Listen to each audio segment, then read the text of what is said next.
I'm Congressman Suhas Subramanyam. I'm 75 days, 8 hours, and 6 minutes into the job. And a lot has happened in that time, as you probably know.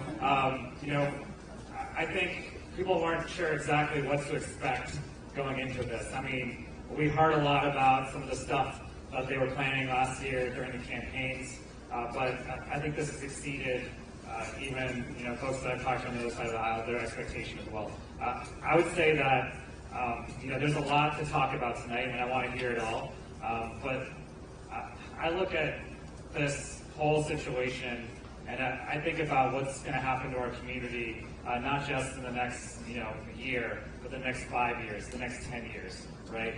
That's my biggest concern right now, is I want to make sure that our community gets through this stronger, our community comes together, and that we're united in supporting our neighbors in times where they're under attack, because if your neighbor's under attack, you're next. That's what's going to happen. So, a lot of people have reached out. Some of the things that people have emailed me about, I'm going to touch on that really quickly. I know you all have questions as well, but a lot of people have emailed me about DOGE and the work that it's doing. And the one thing I want to say on DOGE is I actually did some of the work in trying to make government better and more efficient. I started in the Obama White House, but I actually transitioned a lot of the work to the first Trump White House. And it was a bipartisan effort to try to make services better. The idea behind some of the things that we stood up, it was called the U.S. Digital Service. I worked in the Office of Science and Tech Policy.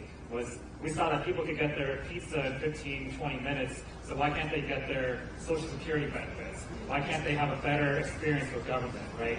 And so that work involved getting a buy-in from federal civil servants. That work involved actually trying to get some of the best technology to the American people and to these government agencies. And most of all, it didn't cost much money, and we didn't have to fire many people. We made a lot of services better, but it was hard work. It took time to transfer some of this stuff. We were sending out trillions of dollars worth of benefits and things. It's going to be hard, right?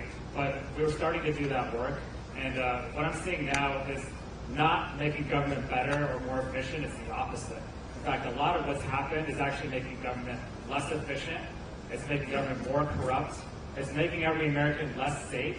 It's making every American less healthy. So when I hear people say, well, this is a necessary pain that we need in order to fix the government that's broken, I say, this is not the way to do it.